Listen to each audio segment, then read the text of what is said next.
9 വയസ്സുകാരിയുടെ കൈ മുറിച്ചു മാറ്റിയതിൽ ഡോക്ടർമാർക്കെതിരായ നടപടിക്കെതിരെ KGMOയെ കോടതിയെ സമീപിക്കുമെന്നും സസ്പെൻഷൻ രാഷ്ട്രീയ സമ്മർദ്ദത്തിന്റെ ഭാഗമെന്നും KGMOയെ പ്രതികരിച്ചു. എന്ത് പ്രോട്ടോകോൾ പിഴവാണ് സംഭവിച്ചതെന്ന് ആരോഗ്യവകുപ്പ് വ്യക്തമാക്കണമെന്നും നേതാക്കൾ ആവശ്യപ്പെട്ടു. സസ്പെൻഷനെതിരെ പാലക്കാട് ജില്ലാ ആശുപത്രിയിൽ KGMOയെ പ്രതിഷേധിച്ചു. തീർച്ചയായിട്ടും KGMOയ്ക്ക് പ്രതിഷേധമുണ്ട്. കാരണം എന്താണെന്ന് വെച്ചാൽ ഇങ്ങനെ ഒരു ഇമ്മച്യൂർ ആയിട്ടുള്ളൊരു നടപടിയിലേക്ക് എന്തുകൊണ്ട് ഗവൺമെൻറ് കടന്നു എന്നുള്ളത് തികച്ചും ദുരൂഹത ഉള്ളതാണ്. ഗവൺമെൻറ് ഞങ്ങൾക്ക് പറഞ്ഞു തരേണ്ടതാണ് എന്ത് പ്രോട്ടോകോൾ വീഴ്ചയാണ് അവിടെ സംഭവിച്ചതെന്നുള്ളത്. രാഷ്ട്രീയ സമ്മർദ്ദം തന്നെയാണ്, തീർച്ചയായും അതിൽ ഞങ്ങളെ ബലിയാട് ആക്കുകയാണ്. സസ്പെൻഷൻ നടപടി പുനഃപരിശോധിക്കണം. സംസ്ഥാന നേതൃത്വമായിട്ട് തീരുമാനിച്ചിട്ട് ഞങ്ങളിത് എന്തായാലും ലീഗലി ഇത് കോടതി സമീപിക്കും.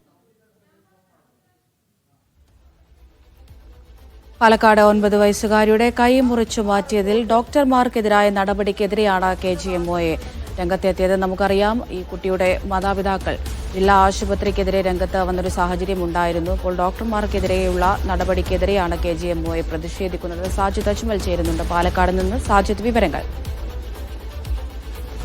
അമൃത, ഈ ചികിത്സാ പിഴവിനെ തുടർന്ന് 2 ഡോക്ടർമാരെയാണ് സസ്പെൻഡ് ചെയ്തിരുന്നത്. ഇത് പ്രോട്ടോകോൾ ലംഘനം നടന്നുവെന്ന വിവരത്തിന്റെ അടിസ്ഥാനത്തിലാണ് സസ്പെൻഡ് ചെയ്തത്. ഇതിൽ പ്രതിഷേധിച്ചുകൊണ്ടാണ് KGMOയെ ജില്ലാ ആശുപത്രിക്ക് മുൻപിൽ പ്രതിഷേധിച്ചത്. KGMOയുടെ വാദം, ഈ നേരത്തെ DMOക്ക് സമർപ്പിച്ച റിപ്പോർട്ടിലെല്ലാം തന്നെ ഒരു തരത്തിലുള്ള ചികിത്സാ പിഴവും സംഭവിച്ചിട്ടില്ല എന്നാണ് കണ്ടെത്തിയിരുന്നത്. എന്ത് തരം പ്രോട്ടോകോൾ ലംഘനമാണ് നടന്നതെന്ന് വ്യക്തമാക്കണം.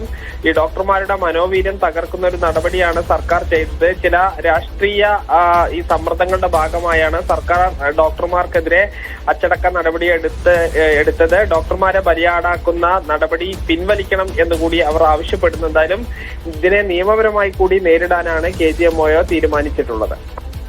ശരി, സാജിദ് അജ്മലാണ് വിവരങ്ങൾ നൽകിയത്.